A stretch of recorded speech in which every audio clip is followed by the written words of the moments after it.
மீண்டும் ஒரு YouTube காணொளிக்கு Tamil wisdom நேயர்களை அன்போடு வரவேற்கின்றேன். என்னுடைய காணொளி பதிவுகள் எல்லாமே என்னுடைய தனிப்பட்ட சிந்தனைகள். இந்த சிந்தனைகள் தவறாயிருக்கலாம், சரியாயிருக்கலாம். உங்களுக்கு பிடித்திருந்தால் அதை ஏற்றுக்கொள்ளுங்கள். அது தவறாயிருந்தால் அதை அப்படியே விட்டுவிடுங்கள். ஒரு விஷயத்தை பற்றி தமிழ் விஸ்டம் நீங்கள் என்ன சொல்கிறீங்கள் என்று கேட்டால், இவைகளெல்லாம் என்னுடைய தனிப்பட்ட கருத்துக்கள், அபிப்பிராயங்கள், அவ்வளவுதான். உண்மை இருக்கலாம், உண்மை இல்லாமல் இருக்கலாம், தவறு இருக்கலாம். இருப்பினும் இது என்னுடைய கருத்துக்கள். ஆகவே தான் அதை அப்படியே நீங்களும் கேட்டுவிட்டு நீங்கள் அதை ஏற்றுக்கொள்ளாமல் விடலாம். இது என்னுடைய தாழ்மையான கருத்துக்கள். இன்றைய நம்முடைய சிந்தனைக்காக இந்த விதியை பற்றி ஒரு சில வார்த்தைகள்.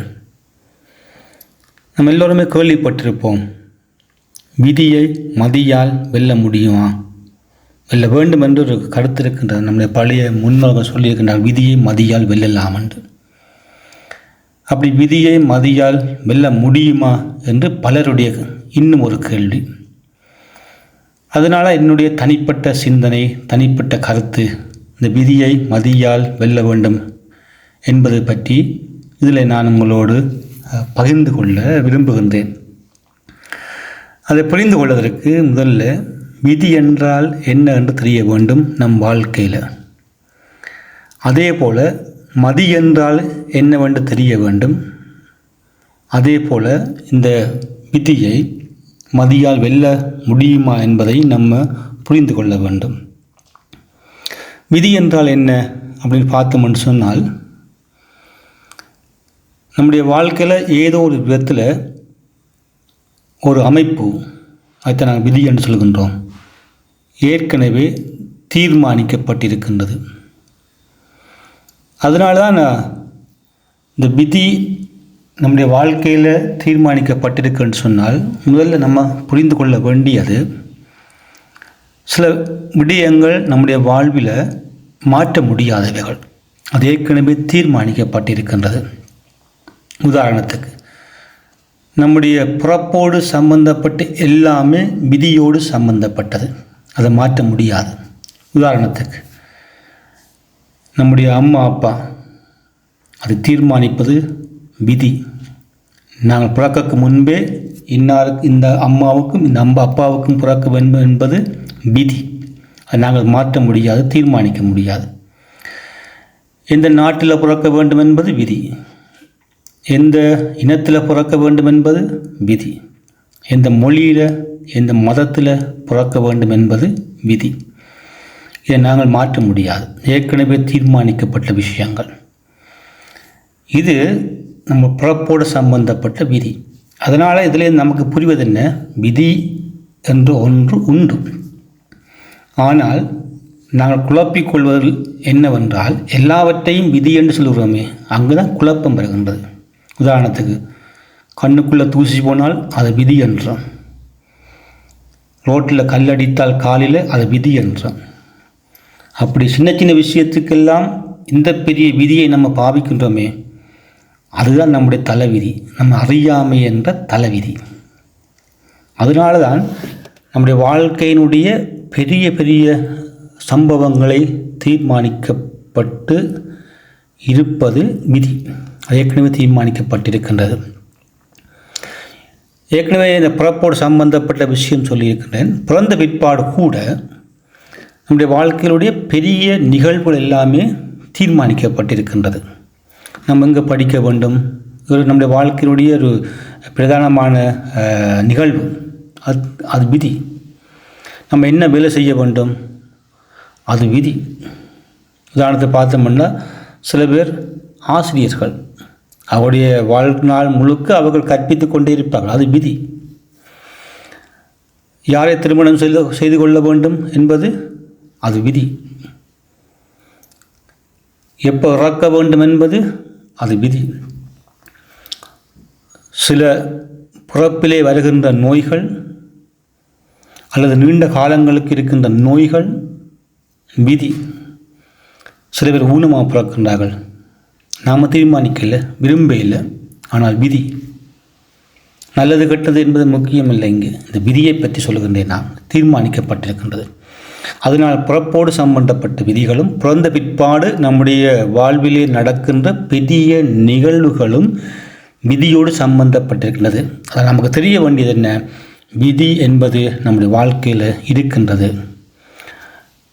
அதை நம்ம குழப்பாத வரைக்கும் பெரிய பெரிய நிகழ்வுகள் இல்லாமல் நம்முடைய விதியை, வாழ்க்கையை தீர்மானிக்கப்பட்டிருக்கின்றது, தீர்ப்பிட்டிருக்கின்றது. ஆகவே முதல் நமக்கு புரிய வேண்டியது விதி என்பது இருக்கின்றது. அது நம்முடைய வாழ்க்கையுடைய பெரிய நிகழ்வோடும் பிறப்போடும் சம்பந்தப்பட்டது. இரண்டாவது, மதியால் வெல்ல வேண்டும்.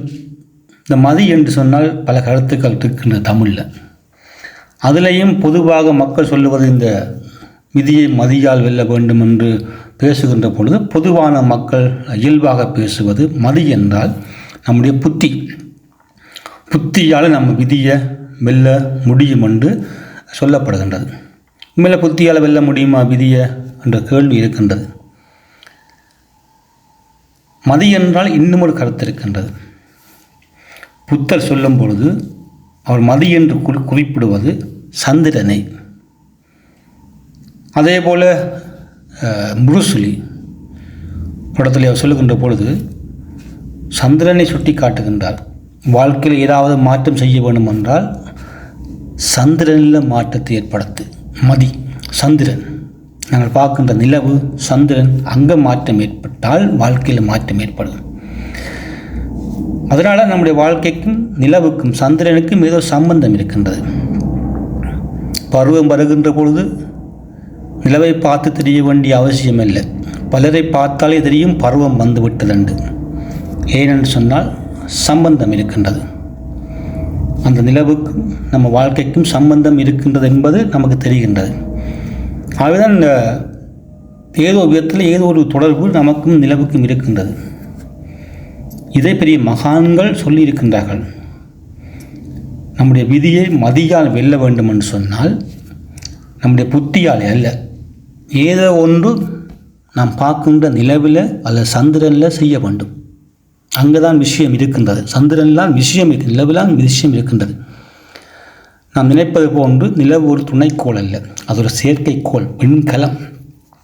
இந்த பூமியை சுற்றி வருகின்றது.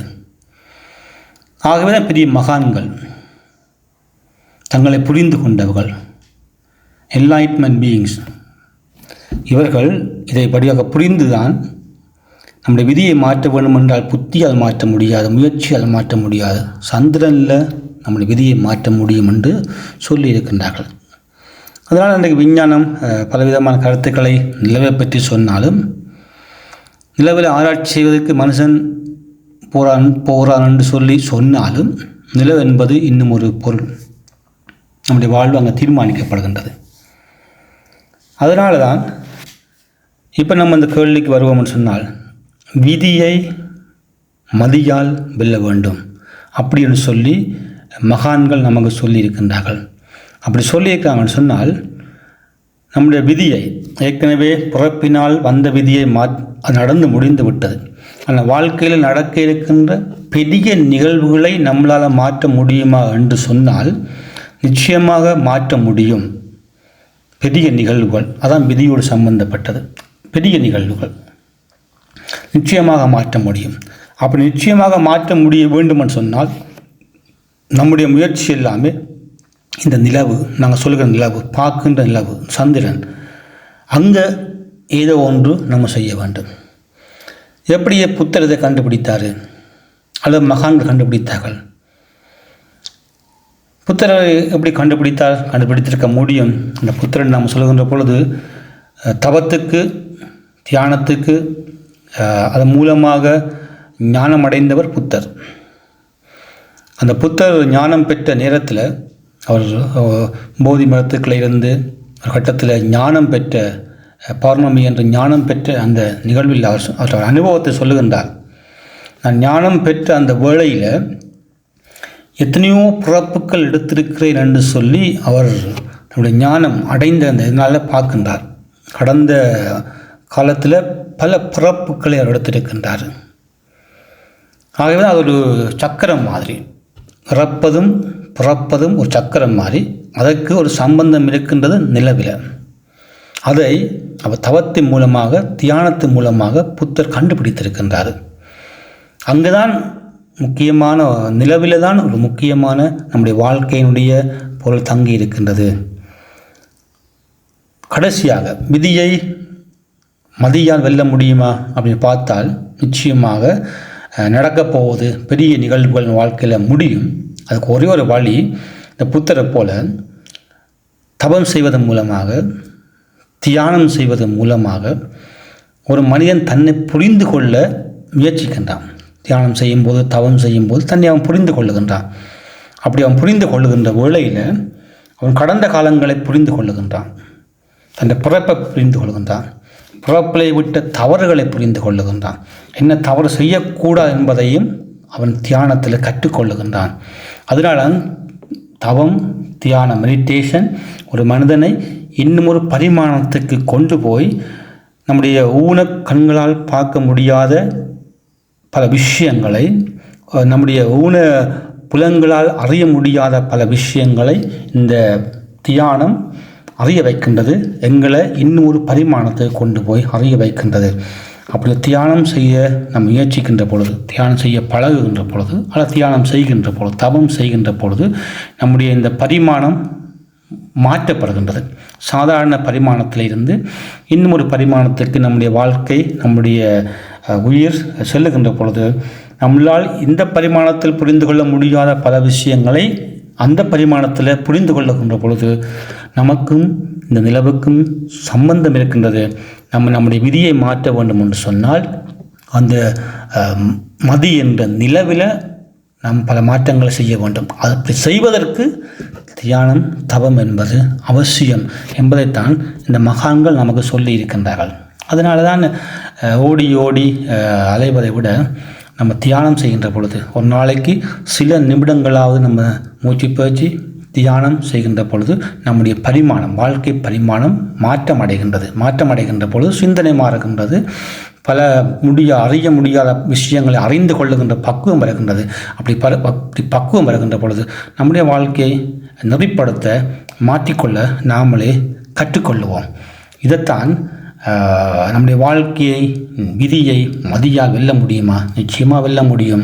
அதுக்கு கொஞ்சம் ஆன்மீக பலமும் தெய்வீக பலமும், நம் வணங்குகின்ற தெய்வத்தினுடைய அணுக்கிளையும் பெரியவங்களுடைய ஆசீர்வாதமும் அவசியம். அதை நம்ம முயற்சி செய்து பார்ப்போம். இந்த காணொலியை கேட்டவங்கள் எல்லோருக்கும் என்னுடைய நன்றியை நான் தெரிவித்துக் கொள்ளுகின்றேன். நன்றி.